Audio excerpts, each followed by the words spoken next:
That was a masterpiece. I mean, I'm gonna give it 5 reels for sure. What?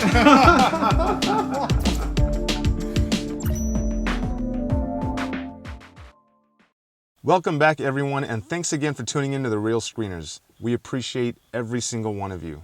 I'll be giving you my general thoughts on the Halo series as a whole and not an actual recap of each episode.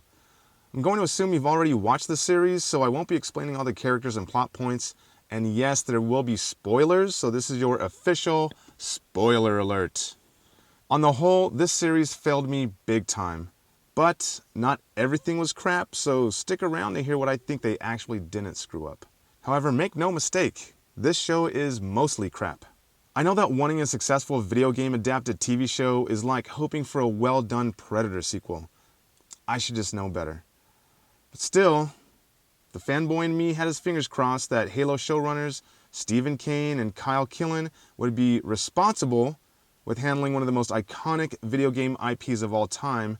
But of course, those men and their writers let us down like so many others have in the past. I should have known better because Kane actually told Variety magazine that he and his writers didn't even look at or talk about the Halo video game because he didn't want them to feel limited. Boy, was that a dumb shit thing to do when you have a fan base 21 years strong.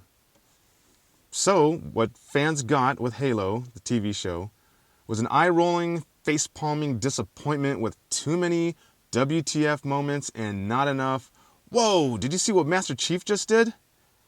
The show takes place in what's called the Silver Timeline, an alternate Halo reality, which is a good idea for introducing some fresh concepts and tweaks, but unfortunately, these guys went way too strong with their poetic license and turned a layered sci-fi action heavyweight into a fractured, tropey sci-fi drama. And they actually thought fans would buy it? Come on, guys. Don't serve me a hot dog and call it a hamburger. Most people will agree that the show's biggest failing was giving an absurd amount of screen time, even an entire episode, to Quan Ha's rebellion versus the UNSC. I mean, what the hell were they thinking? We came here to watch Master Chief and Silver Team wreck some aliens, not for an angsty, one-dimensional teen obsessed with revolution. Guys, that's what spin-offs are for. I actually found Kai's arc much more appealing.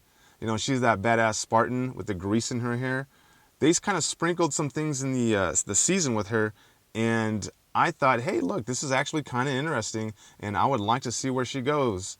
But no, that would have made too much sense for Halo fans.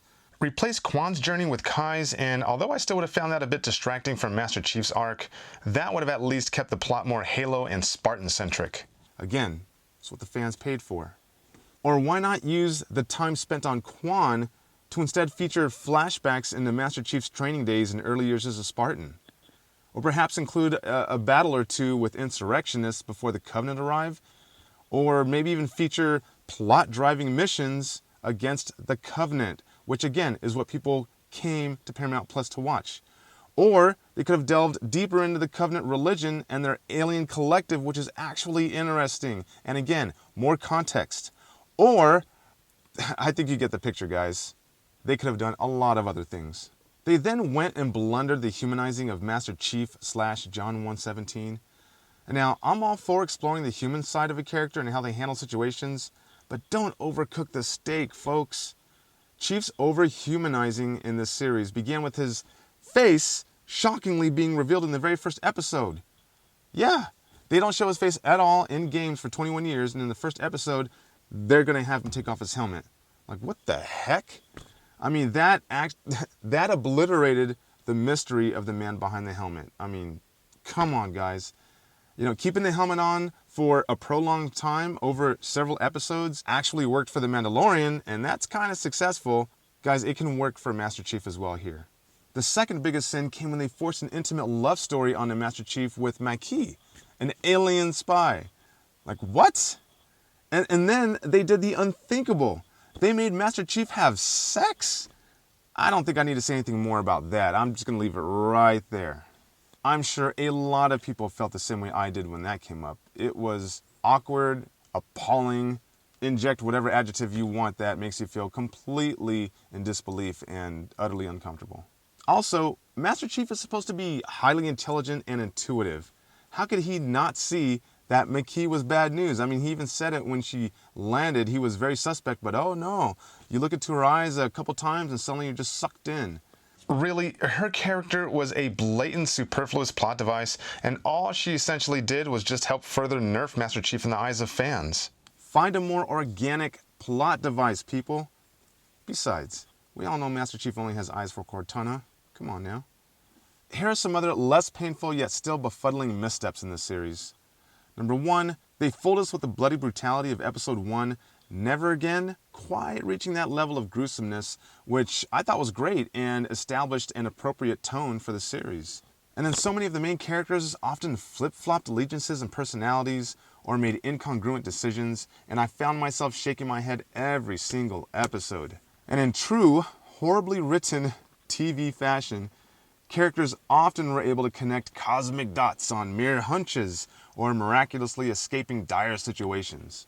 Now, surprisingly, much of the time I thought the dialogue came across as organic, but then writers do what they do, and they did what they did, and occasionally soiled those conversations by injecting tropey quips and cheesy one-liners, blah, blah, blah. Of course, you have to throw that in there because you think that's what fans actually want. The CGI was hit or miss, and mostly missed during the fight scenes. That was so unfortunate. Oh, and let's not forget that Master Chief never set a damn foot on an actual Halo ring. What the fuck? The show's titled Halo, for crying out loud. And no, being on Halo in Relic Dreamland does not count. And one ticky-tack thing I had, it's more of just a personal thing. I would have liked to have seen Sergeant Johnson. He's a badass, everyone loves him. Why not at least throw a little cameo or mention him at least, guys? I mean, he would have been more entertaining and an actual integral character than Soren, I think. Looking at the season finale's anticlimactic climax, they yet again ruined what should have been a spectacular moment. Talk about a total dumb shit ending. Cortana taking over Chief to save the day? Really? You're going to have an AI steal Chief's thunder? This becomes Master Chief's greatest moment as a fighter in the entire season, with the stakes the highest they've ever been, and it's not even him bailing out his team and taking back the relic. This mind control gimmick is something that they could have featured earlier in the season to showcase Cortana's abilities because yes, she is a remarkable character.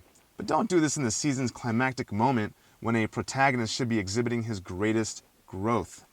The ultimate badass Master Chief that had been withheld from us for 9 grueling episodes finally arrives, and it's not even him. What the fuck were they thinking? But it wasn't just the Master Chief nerf that made this a dump of a season finale.